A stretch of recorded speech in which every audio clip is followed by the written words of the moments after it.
മിശിഹായിൽ സ്നേഹമുള്ള സഹോദരീ സഹോദരങ്ങളെ, ഈ വചന ശുശ്രൂഷ സമയത്ത് ഇതിൽ പങ്കുചേരുന്ന എല്ലാവരെയും ഈശോയുടെ തിരുഹൃദയത്തിലേക്ക് നമുക്ക് സമർപ്പിക്കാം. പ്രത്യേകമായി പരിശുദ്ധ അമ്മയുടെ മധ്യസ്ഥം തേടിക്കൊണ്ട് ഈ വചന ശുശ്രൂഷയിൽ നമുക്കും പ്രാർത്ഥിക്കാം. നന്മ നിറഞ്ഞ മറിയമേ സ്വസ്തി, കർത്താവ് അങ്ങയുടെ കൂടെ സ്ത്രീകളിൽ അങ്ങ് അനുഗ്രഹിക്കപ്പെട്ടവളാകുന്നു. അങ്ങയുടെ ഉദരത്തിൻ്റെ ഫലമായ ഈശോ അനുഗ്രഹിക്കപ്പെട്ടവനാകുന്നു. പരിശുദ്ധ മറിയമേ തമ്പുരാൻ്റെ അമ്മേ, പാപികളായ ഞങ്ങൾക്ക് വേണ്ടി ഇപ്പോഴും ഞങ്ങളുടെ മരണസമയത്തും തമ്പുരാനോട് അപേക്ഷിച്ചു കൊള്ളണമേ. ആമേൻ. സ്നേഹമുള്ളവരെ, ഇന്ന് വചനവിചിന്തനത്തിനായി നമ്മൾ പ്രത്യേകമായി എടുക്കുന്ന പുസ്തകം വെളിപാടിൻ്റെ പുസ്തകമാണ്. വെളിപാടിൻ്റെ പുസ്തകത്തിൽ സപ്തഭാഗ്യങ്ങളെക്കുറിച്ച് പ്രതിപാദിക്കുന്നുണ്ട്. 7 ഭാഗ്യങ്ങളെക്കുറിച്ച് പലയിടങ്ങളിലായി വെളിപാടിൻ്റെ പുസ്തകത്തിൽ നമുക്ക് സൂചനകൾ തരുന്നുണ്ട്. ഗ്രീക്ക് ഭാഷയിൽ മക്കാരിയോസ് എന്ന വാക്ക് അർത്ഥമാക്കുന്നത് ഭാഗ്യവാന്മാർ, അനുഗ്രഹീതർ എന്നൊക്കെയാണ്. കർത്താവിൻ്റെ അനുഗ്രഹീതരും ഭാഗ്യവാന്മാരുമായി തീരുവാൻ വേണ്ടി വിളിക്കപ്പെട്ടവരാണ് ഓരോ ക്രിസ്ത്യാനിയും. പ്രത്യേകിച്ച് വെളിപാടിൻ്റെ പുസ്തകം രചിച്ചിരിക്കുന്ന ഗ്രന്ഥകാരന് വളരെ ഗൂഢമായ രീതിയിൽ ആ കാലഘട്ടങ്ങളിൽ നിലനിന്നിരുന്ന മതമർദ്ദനത്തെ അതിജീവിക്കുവാനും ക്രിസ്തുവിന് വേണ്ടി സാക്ഷ്യം വഹിക്കേണ്ടത് എങ്ങനെയാണെന്നും അവർക്ക് ലഭിക്കാനിരിക്കുന്ന നിത്യസമ്മാനം എന്താണെന്നും സൂചിപ്പിക്കുക കൂടെ ഈ സപ്തവാക്യങ്ങളിലൂടെ, പ്രത്യേകിച്ച് വെളിപാട് പുസ്തകത്തിലൂടെ നമുക്ക് മനസ്സിലാകുന്നു. വെളിപാടിൻ്റെ പുസ്തകം 1-ാം അധ്യായം 3-ാം തിരുവചനം. അവിടെ പറയുന്നത് ഇപ്രകാരമാണ്: ഈ പ്രവചനത്തിലെ വാക്കുകൾ വായിക്കുന്നവരും കേൾക്കുന്നവരും ഇതിൽ എഴുതപ്പെട്ടിരിക്കുന്നത് പാലിക്കുന്നവരും അനുഗ്രഹീതരാണ്. വെളിപാട് പുസ്തകത്തിൻ്റെ ആകെത്തുകയായി ഏത് രീതിയിൽ വെളിപാട് ഗ്രന്ഥത്തെ കാണണമെന്ന് ഗ്രന്ഥകാരൻ വളരെ വ്യക്തമായ സൂചന നൽകുകയാണ്. 3 കാര്യങ്ങൾ പ്രത്യേകമായി ശ്രദ്ധിക്കണമെന്ന് വെളിപാട് പുസ്തകത്തിൻ്റെ ഗ്രന്ഥകാരന് നിർബന്ധമുണ്ട്. അതുകൊണ്ട് വ്യക്തമായി വെളിപാട് പുസ്തകം 1-ാം അധ്യായം 3-ാമത്തെ തിരുവചനത്തിൽ പറയുന്നത് ഇപ്രകാരമാണ്: ഈ പ്രവചനത്തിലെ വാക്കുകൾ വായിക്കുന്നവർ, കേൾക്കുന്നവർ, പാലിക്കുന്നവർ, ഇവരാണ് അനുഗ്രഹീതരായിത്തീരുന്നത്. മത്തായിയുടെ സുവിശേഷം 5-ാം അധ്യായത്തിൽ ഭാഗ്യപ്പെട്ടവർ ആരൊക്കെയാണ് എന്നുള്ള സൂചനകൾ അഷ്ടഭാഗ്യത്തിലൂടെ നമുക്ക് വെളിപ്പെട്ട് കിട്ടുന്നുണ്ട്. യോഹന്നാന്റെ സുവിശേഷത്തിലും 2 ഇടങ്ങളിൽ അനുഗ്രഹീതർ ആരൊക്കെയാണെന്നുള്ള സൂചനകൾ നമുക്ക് നൽകുന്നുണ്ട്. എന്നാൽ ഇതാ വെളിപാടിൻ്റെ പുസ്തകം, ആ പുസ്തകത്തിൽ 7 പ്രാവശ്യമായി ആരൊക്കെ അനുഗ്രഹീതരായിത്തീരുന്നു, കർത്താവിൻ്റെ ഭാഗ്യപ്പെട്ടവരായിത്തീരുന്നു എന്നുള്ളതിനെക്കുറിച്ചുള്ള വ്യക്തമായ സൂചനകൾ നൽകുന്നു. ആ 7 വചനങ്ങൾ ഒന്ന് മനസ്സിലാക്കുന്നത് നല്ലതാണ്. നേരത്തെ സൂചിപ്പിച്ചതുപോലെ വെളിപാടിൻ്റെ പുസ്തകം 1-ാം അധ്യായം 3-ാം തിരുവചനം വ്യക്തമായി നമ്മൾ മനസ്സിലാക്കുന്നു: ഈ പ്രവചനത്തിലെ വാക്കുകൾ വായിക്കുന്നവരും കേൾക്കുന്നവരും പാലിക്കുന്നവരും ഭാഗ്യവാന്മാരാണ്.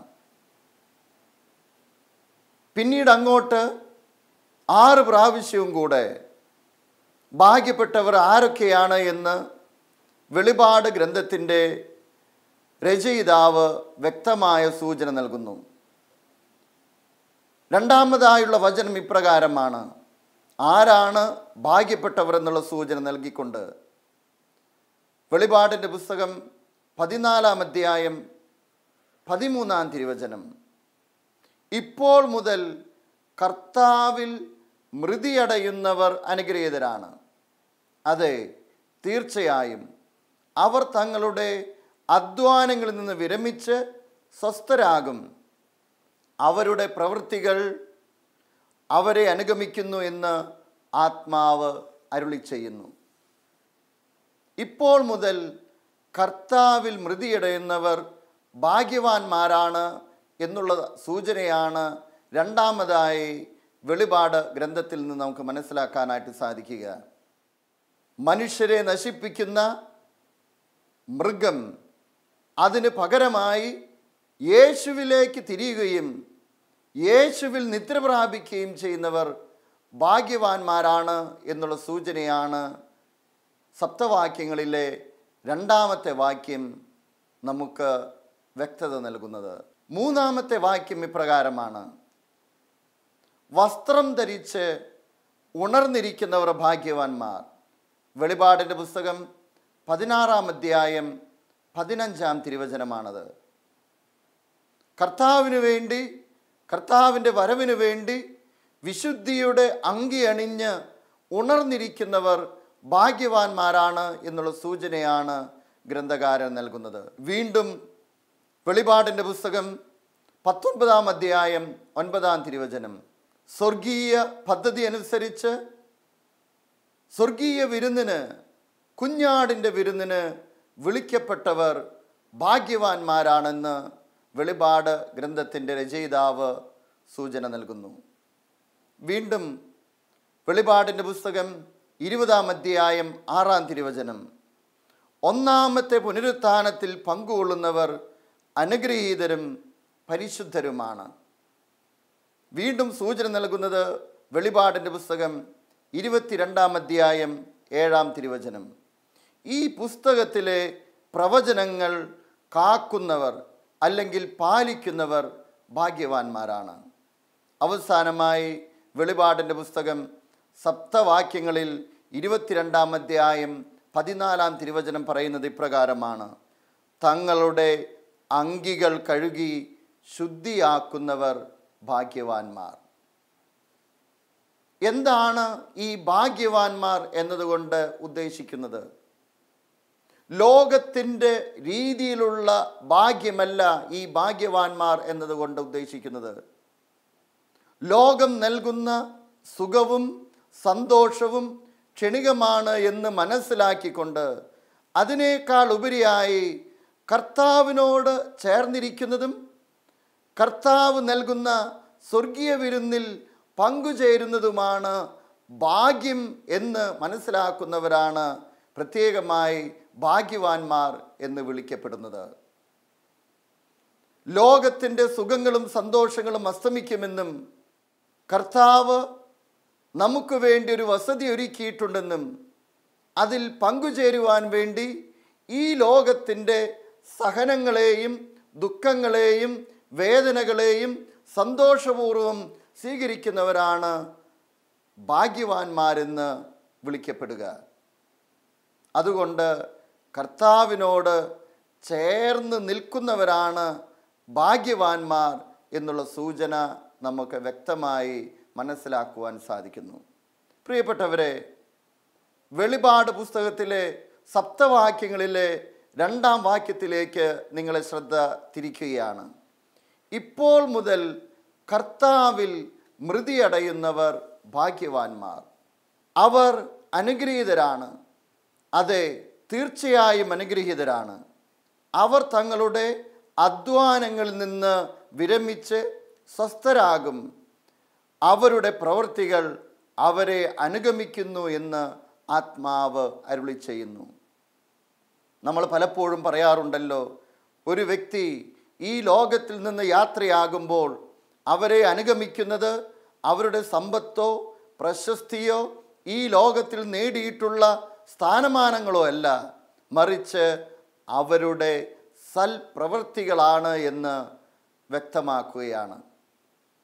പ്രിയപ്പെട്ടവരെ, ഈ അടുത്ത കാലത്ത് വാഴ്ത്തപ്പെട്ടവളായി പ്രഖ്യാപിക്കപ്പെട്ട ക്യാര ബദാനോ എന്ന് പറയുന്ന ഒരു പെൺകുട്ടിയുടെ ജീവിതം ഇതിന് വലിയ ഉദാഹരണമാണ്.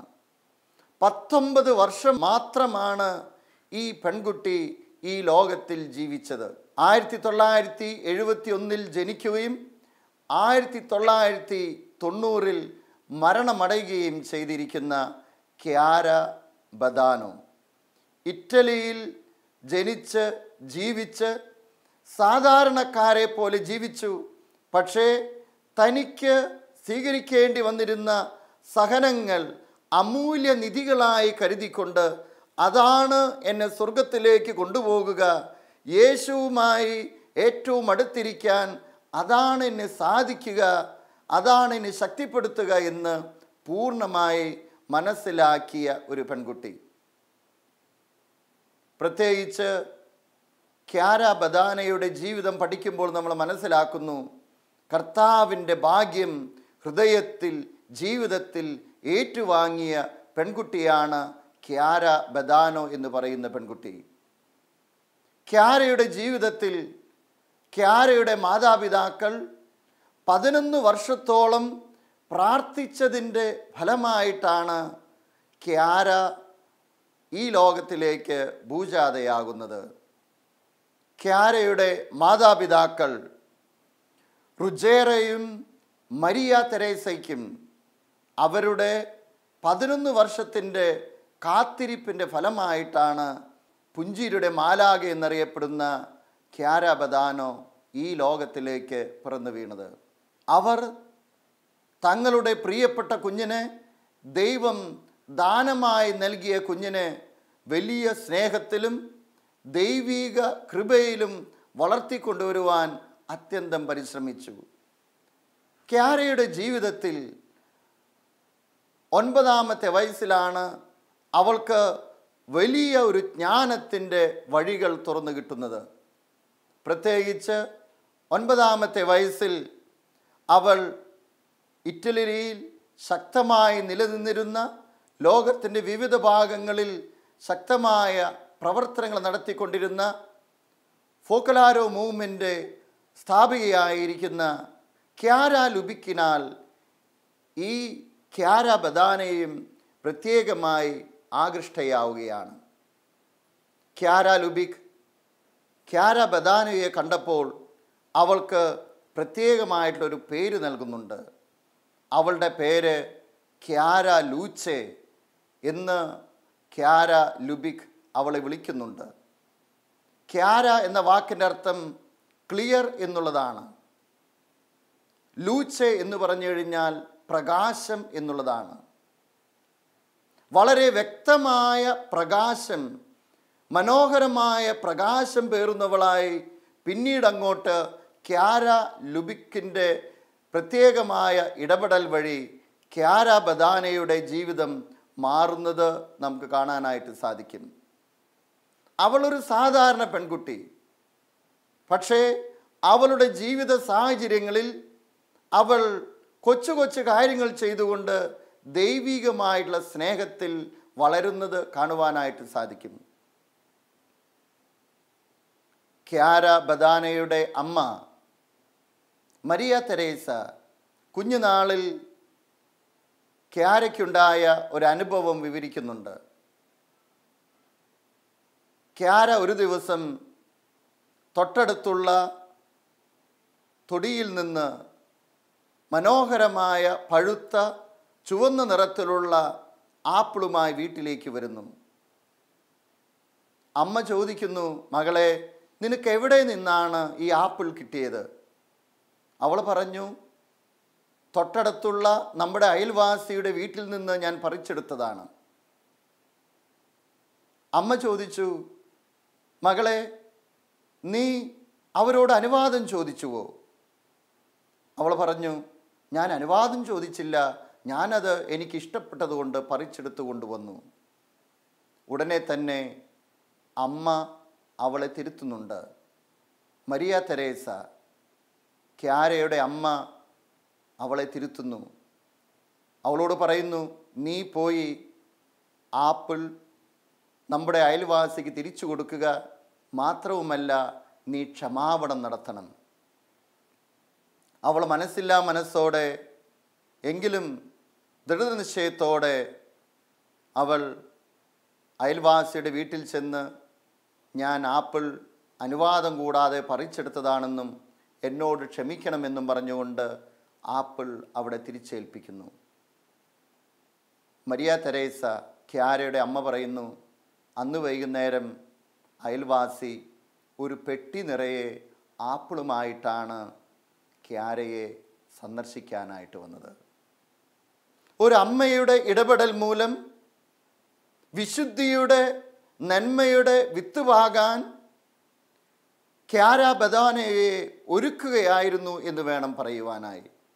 അവൾ സാധാരണ കുട്ടികൾക്കുണ്ടാകുന്ന ആഹ്ലാദങ്ങളിലും സന്തോഷങ്ങളിലും ഒക്കെ പങ്കുചേർന്നു.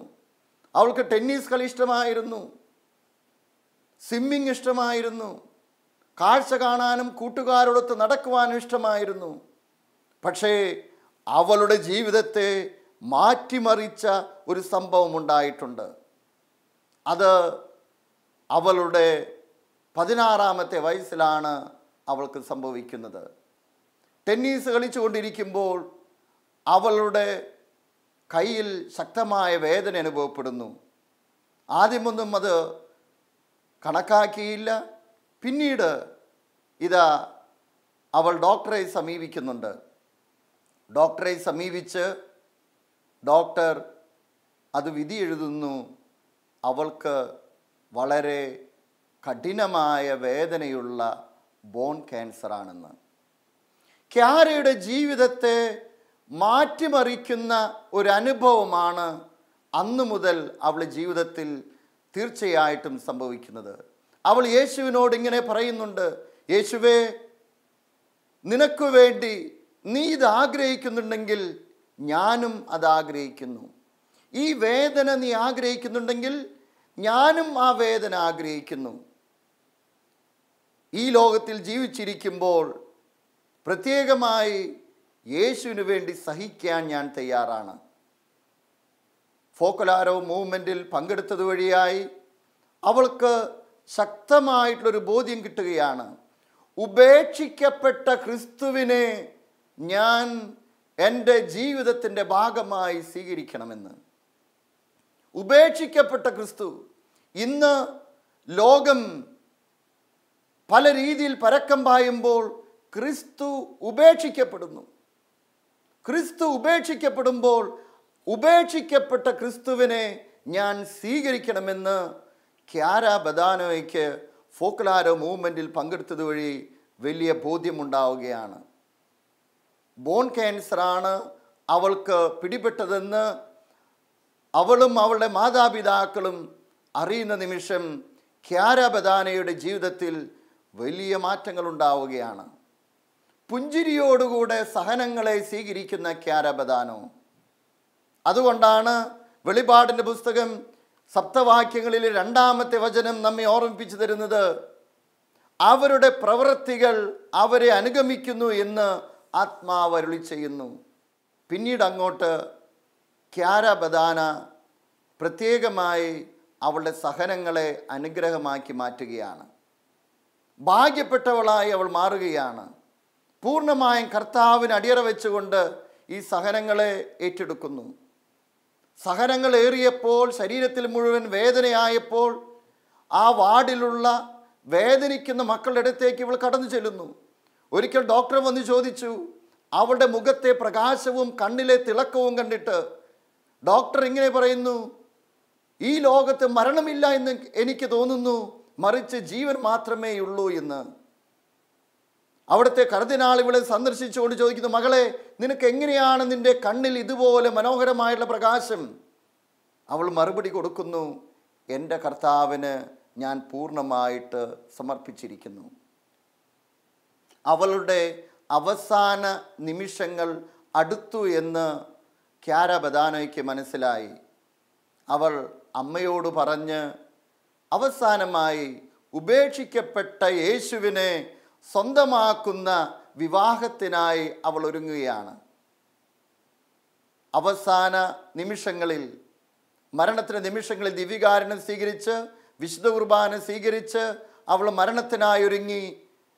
പ്രത്യേകിച്ച് ശവസംസ്കാര ശുശ്രൂഷയിൽ വായിക്കേണ്ട വായനകൾ, ഗാനങ്ങൾ, ഞാൻ അണിയേണ്ട വസ്ത്രം, അതെല്ലാം സ്വന്തം അമ്മയോട് ചേർന്ന് അവൾ ഉറപ്പിക്കുകയാണ്. അവളുടെ കൂട്ടുകാർ അവളെ കാണാൻ വരുമ്പോഴും പുഞ്ചിരി തൂകിക്കൊണ്ട് അവളുടെ സഹനങ്ങളെ അവൾ ആരെയും അറിയിക്കാതെ സ്വീകരിക്കുകയാണ്. ഓർമ്മ കെടുത്താൻ അല്ലെങ്കിൽ വേദന കുറയ്ക്കാനുള്ള മരുന്നുകൾ എനിക്ക് വേണ്ട എന്ന് പറഞ്ഞുകൊണ്ട് അവൾ സന്തോഷപൂർവ്വം തിരസ്കരിക്കുകയാണ്. അവസാനം 1990 ഒക്ടോബർ 7 അവൾ ഈ ലോകത്തിൽ നിന്ന് യാത്രയാവുകയാണ്. പിന്നീട് തിരുസഭയിലെ വാഴ്ത്തപ്പെട്ട ക്യാര ബദാനോ എന്നാണ് അവളെ നമ്മൾ അറിയപ്പെടുന്നത്. സ്നേഹമുള്ളവരെ, സപ്തവാക്യങ്ങളിലെ 2-ാമത്തെ വാക്യം, ഇപ്പോൾ മുതൽ കർത്താവിൽ മൃതിയടയുന്നവർ അനുഗ്രഹീതരാണ്. പ്രിയപ്പെട്ടവരെ, കർത്താവിനോട് ചേർന്നിരിക്കാൻ നമുക്കും പ്രത്യേകമായിട്ട് പരിശ്രമിക്കാം. നമ്മുടെ അനുഗ്രഹീതമായ മൂല്യങ്ങളും നന്മകളും നമുക്കും കൂടെ കൊണ്ടുപോകുവാൻ പരിശ്രമിക്കാം. നല്ല ഈശോയെ, കർത്താവിൻ്റെ ഭാഗ്യപ്പെട്ടവരായി തീരുവാൻ വാക്ക് കേൾക്കുന്നവരും കർത്താവിൻ്റെ വചനം വായിക്കുന്നവരും അത് പാലിക്കുന്നവരുമായി തീരുവാനുള്ള കൃപാവരം ഞങ്ങൾക്ക് ഓരോരുത്തർക്കും നൽകണമേ. നിത്യം പിതാവും പുത്രനും പരിശുദ്ധാത്മാവുമായി സർവേശ്വര എന്നേക്കും. ആമേൻ.